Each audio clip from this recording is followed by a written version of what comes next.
प्रिय मित्रों एवं मेरे प्यारे बच्चों, मैं केडी सिंह आईएएस एकेडमी के ऑनलाइन प्लेटफॉर्म से आपका स्वागत, अभिनंदन और शुभकामनाएं तथा शुभाशीष प्रेषित कर रहा हूं। मैं आपका स्वागत और अभिनंदन इसलिए कर रहा हूं क्योंकि आप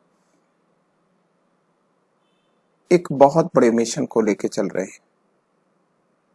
और मेरे प्यारे बच्चों, मेरी शुभकामनाएं और शुभाशीष आपके लिए हैं ताकि आप इस महत्वपूर्ण परीक्षा में सफलता हासिल कर सकें। मेरा यह लेक्चर आपकी सफलता में महत्वपूर्ण सिद्ध होगा, इसलिए आप मुझे बड़े ध्यान और धैर्य से सुने। मेरे प्यारे बच्चों, आईएएस केवल नौकरी ही नहीं है, अपितु एक पहचान भी है, जहां आपको मिलता है कम से कम 4 चीजें। एक, आपको पद, दूसरा, आपको प्रतिष्ठा प्राप्त होती है, तीसरा, आर्थिक सुरक्षा भी मिलती है और प्रतिदिन अनेकों चुनौतियां भी मिलती हैं। इन चुनौतियों के समाधान के लिए आपके पास अनेक अवसर और शक्तियां भी प्राप्त हैं। मैं तो आपसे कहना चाहूंगा कि सेवा क्षेत्र में यह एक अवतरित पद और पहचान है जो आपके जीवन में पूर्ण परिवर्तन करके आपको एक आम व्यक्ति से खास व्यक्ति में बदल देता है, जहां पहुंचकर आप न खुद की अपितु अपने शुभचिंतकों, अपने बूढ़े होते माँ बाप की आंखों की रोशनी बनते हैं।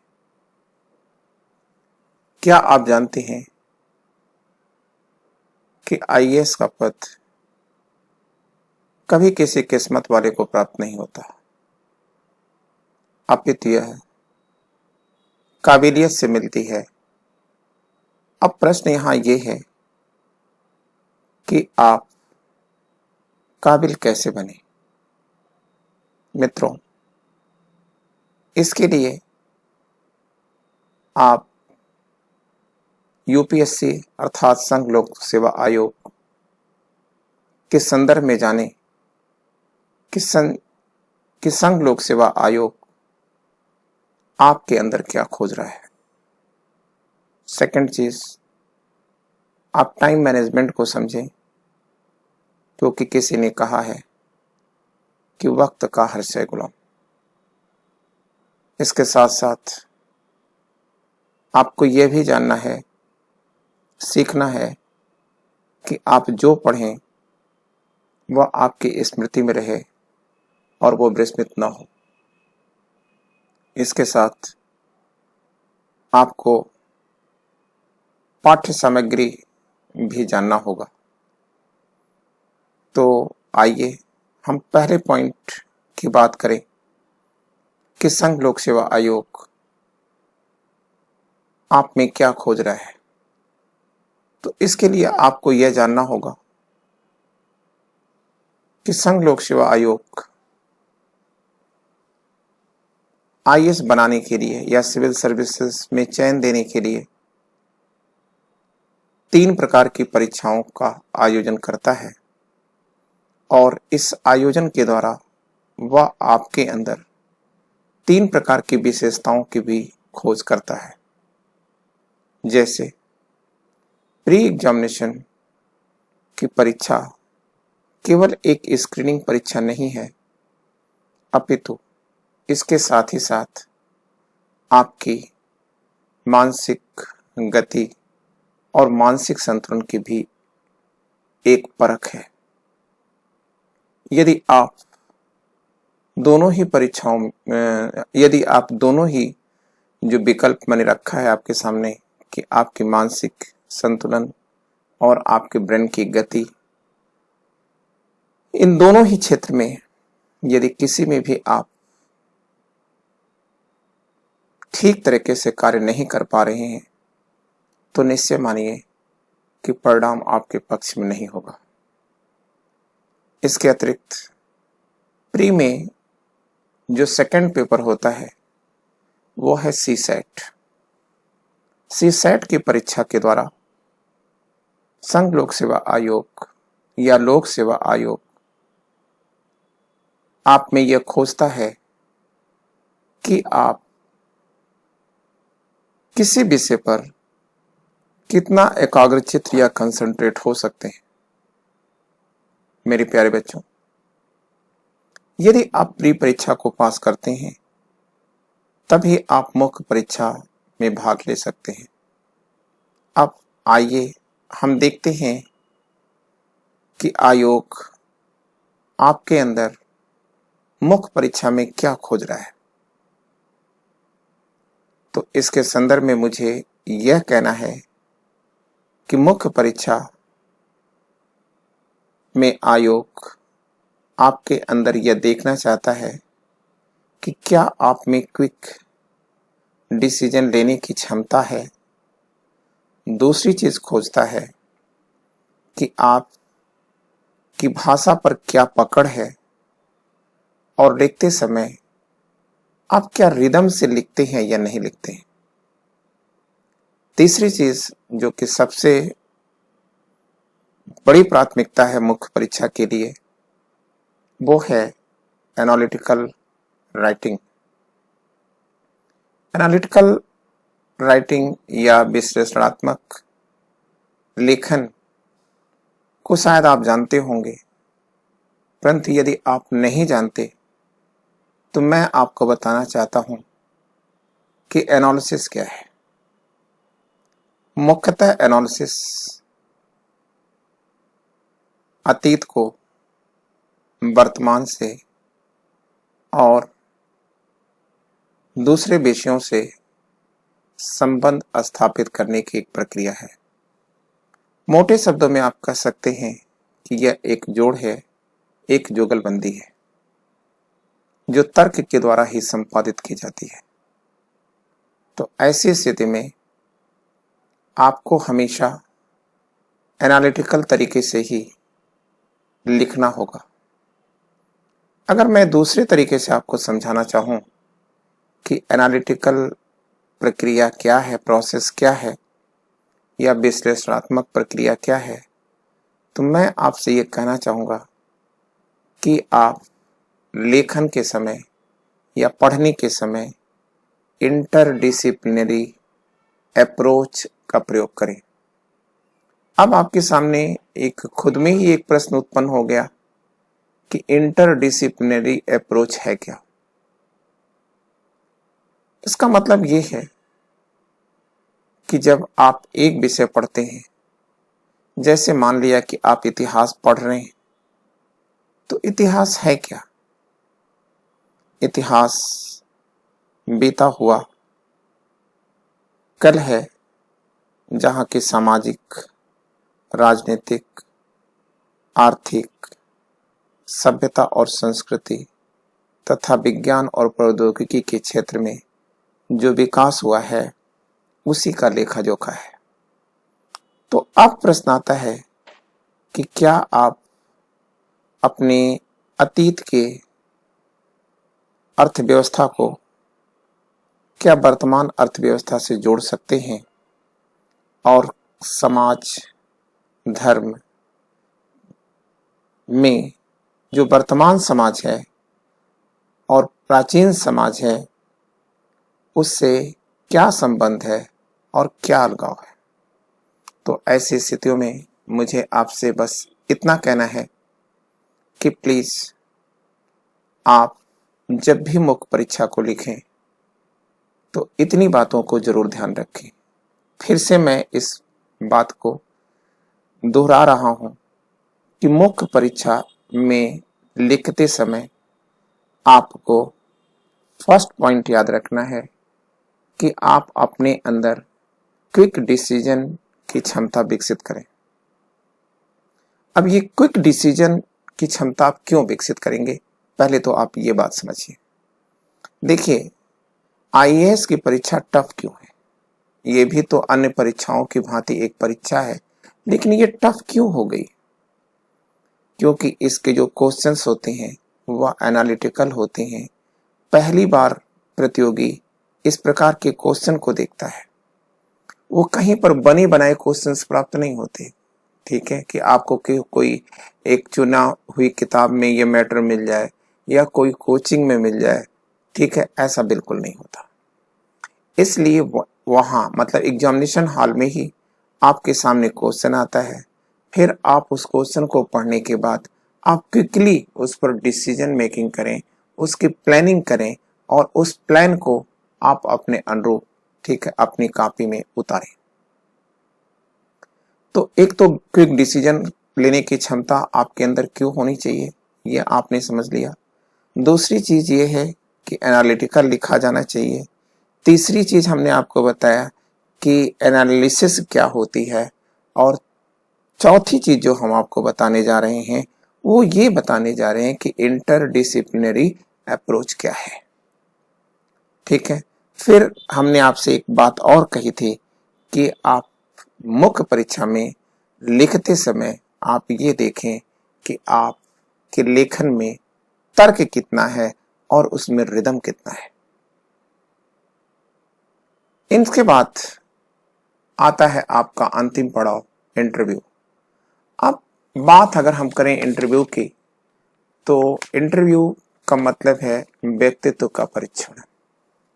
मतलब आपके व्यक्तित्व में क्या चीज छिपा है, इसको खोजना ही व्यक्तित्व परीक्षण है।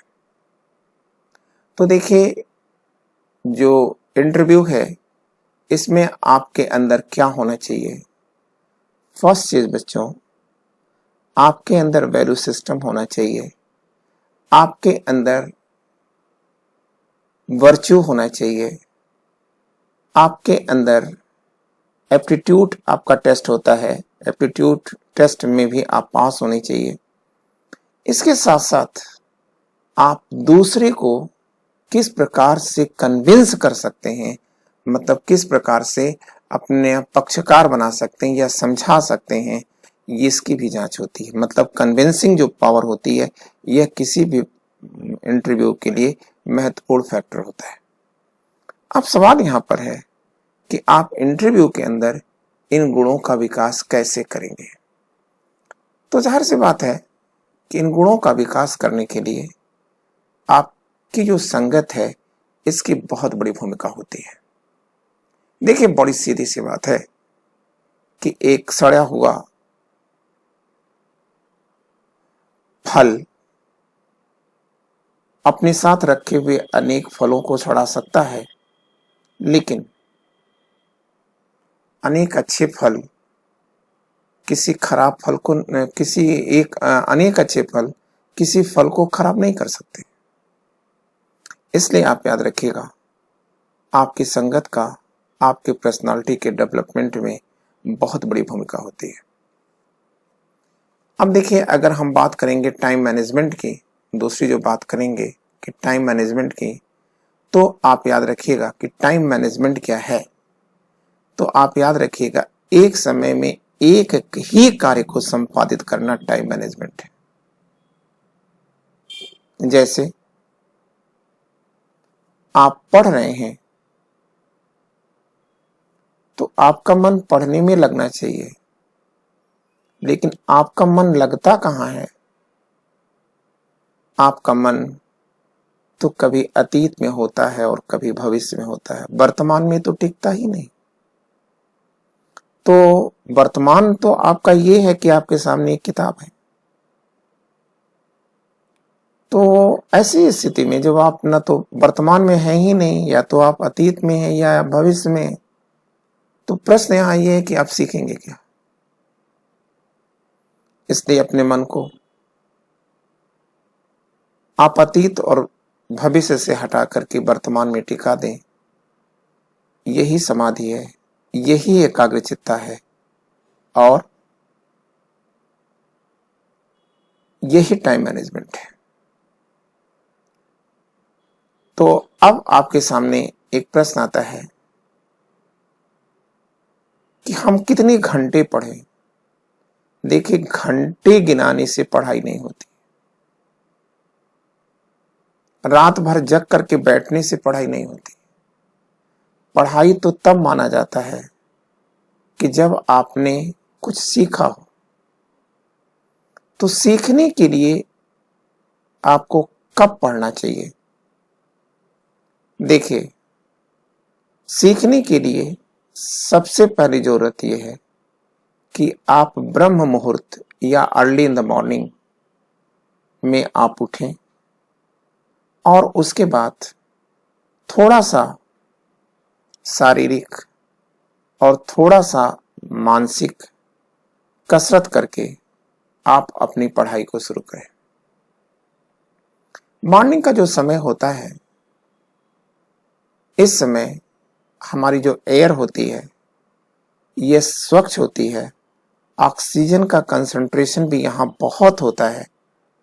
तो ऐसी स्थिति में जो हम जैसे अनुलोम विलोम या और कोई एक्सरसाइज करते हैं तो हम मैक्सिमम ऑक्सीजन को अपने शरीर के अंदर इनहेल कर लेते हैं या ले लेते हैं।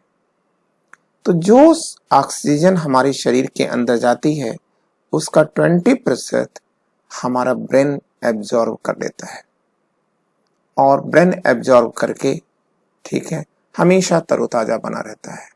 और यदि आपके शरीर में ऑक्सीजन ही नहीं है तो आपके अंदर फुर्ती नहीं रहेगी, आपके अंदर आलस्य रहेगा और ऐसी स्थितियों में आपके पठन और पाठन पर भी इसका एक कुप्रभाव या दुष्प्रभाव पड़ेगा।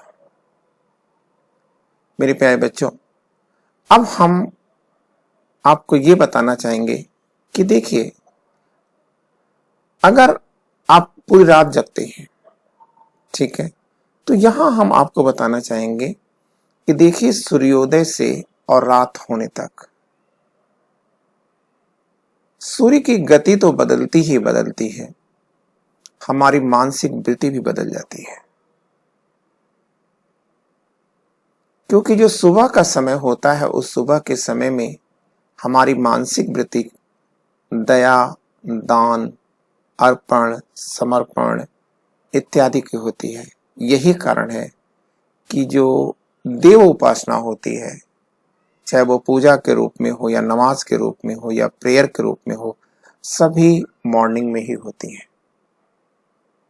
लेकिन जैसे जैसे दोपहरी, सायं और रात होती जाती है, हमारी जो मानसिक स्थिति है उसमें तामसिक प्रवृत्तियां विकसित होती जाती हैं। यही कारण है कि जितने भी गलत कार्य होते हैं वो सभी गलत कार्य रात में ही किए जाते हैं। कोई सुबह डिस्को नहीं देखता, कोई सुबह सुबह जुआ नहीं खेलता। तो इसलिए आप याद रखिएगा कि पढ़ने का सबसे अच्छा जो समय होता है वो ब्रह्म मुहूर्त होता है। हो सकता है आप मेरी बात से सहमत ना हो, लेकिन मैं ये भी कहना चाहूंगा कि यदि आप मुझसे सहमत नहीं हैं तो मैं आपसे सहमत हूं, लेकिन मैंने आपको एक सत्य से परिचय कराया है कि स्टडी का सही समय मॉर्निंग होता है। अब देखिए, हमारे सामने होती है भूलने की समस्या। हमने आपको टाइम मैनेजमेंट बता दिया कि भाई एक शब्द में कह दें कि हमने 2 बातें आपसे कही हैं। एक अर्ली इन द मॉर्निंग पढ़ने के लिए, दूसरी बात हमने आपसे कहा है कि देखिए, मन को वर्तमान पर टिका देने के लिए। अब तीसरी जो बात हम आपसे कह रहे हैं कि आप सदैव शिकायत करते हैं कि हम पढ़ते तो बहुत कुछ हैं, बहुत मेहनत करते हैं, लेकिन आज पढ़ते हैं और थोड़ी देर के बाद भूल जाते हैं। तो निसंदेह मैं आपसे कहूंगा कि आपको पढ़ना नहीं आता, आपको पढ़ना लिखना नहीं आता, क्योंकि अगर आपको पढ़ना और लिखना आता तो भूलता ही नहीं मैटर। भूलने के लिए आपको प्रयास करना पड़ता। तो अब आप सोच रहे होंगे कि मैं कैसे पढ़ूं कि वो मैटर भूले ना। तो इसके लिए मुझे आपको यह बताना है कि देखिए, अगर आप कोई विषय पढ़ रहे हैं तो सबसे पहले उसमें रुचि या इंटरेस्ट उत्पन्न करिए। अब यह प्रश्न उत्पन्न होता है कि इंटरेस्ट कैसे उत्पन्न होगा। तो इंटरेस्ट उत्पन्न करने के लिए मेरे प्यारे बच्चों, आपको उस विषय वस्तु में क्या, क्यों, कैसे, कब इत्यादि के प्रश्न को आरोपित करना होगा। और यदि आपको इन प्रश्नों का उत्तर मिल गया तो वह विषय वस्तु आपको रुचिकर लगने लगता है। और जो विषय वस्तु में आपकी रुचि उत्पन्न हो जाए तो पक्का मानिएगा उसकी आकृति बन जाती है। और यदि नहीं आकृति बनती है तो आपको जिद करना चाहिए आकृति बनाने के लिए, क्योंकि जो आपका ब्रेन है ना, ये ब्रेन किसी भी सूचना को अक्षर के रूप में एब्जॉर्व नहीं करता, अपितु वह आकृति के रूप में एब्जॉर्व करता है। जैसे यदि मैं आपको किसी के बाथरूम में रखी हुई चीजों को लिख कर दूं तो उसे पढ़ने के बाद आप उसे भूल जाएंगे। लेकिन मैं आपको केवल 2 मिनट के लिए उस बाथरूम में एंटर कराऊं और पुनः आपसे पूछूं कि यहां पर क्या है, क्या चीजें रखी गई हैं, तो आप एक के बाद एक करके हर चीज को लिख जाएंगे। गुण से गुण चीजों को भी लिख जाएंगे। जितना आपकी आंखों ने देखा है वो सब कुछ आप कर जाएंगे। क्योंकि यह कहा जाता है कि यदि आपने मुझसे बताया है तो मैं भूल जाऊंगा, लेकिन यदि आपने मुझे दिखाया है तो मैं थोड़े समय तक याद रखूंगा, लेकिन यदि आपने मुझे कार्य में इन्वॉल्व कर लिया है तो मैं उसे कभी नहीं भूलूंगा। इसलिए आप याद रखना कि आप इस प्रकार से पढ़ाई करें, अपने अंदर ऐसी जिद उत्पन्न करें जिससे आप किसी विषय वस्तु की आकृति बना लें। ठीक है, इसका मतलब यह है कि पढ़ाई एक कला है। अब प्रश्न आता है ये कैसी कला है, तो मैं आपसे कहूंगा कि चित्रकारिता के सबसे करीब है। क्लियर? और शेष चीजें मैं आपसे अगले क्लास में या वीडियो में चर्चा करूंगा कि आप और कैसे पढ़ें और एक सफल और महान व्यक्ति में कैसे बदलें। मेरे बच्चों, मैं सोचता हूं कि मेरी बातें आपको समझ में आई होंगी, और यदि नहीं समझ में आई हैं, कहीं से आपको कोई प्रॉब्लम आ रही है, तो मैं आपको अपना व्हाट्सएप नंबर देना चाहता हूं। आप उसे नोट करें और मुझे आप वहां से संवाद स्थापित करें। आप नंबर नोट कर लें, 94 मतलब 9415361462। मेरे प्यारे बच्चों, मैं चाहता हूं कि लोक कल्याण की भावनाओं को देखते हुए यदि आपको लगता है कि मेरे इस लेक्चर में कोई सीख थी, तो इस सीख को आप दूसरों को बताएं और यह वीडियो दूसरों को दें, ताकि मुझे भी प्रोत्साहन मिल सके और दूसरे का हित भी हो सके। तो अगला वीडियो मैं जल्द लेकर आऊंगा। आज इतना ही। आपके स्वर्णिम कल की शुभकामनाएं। नमस्ते।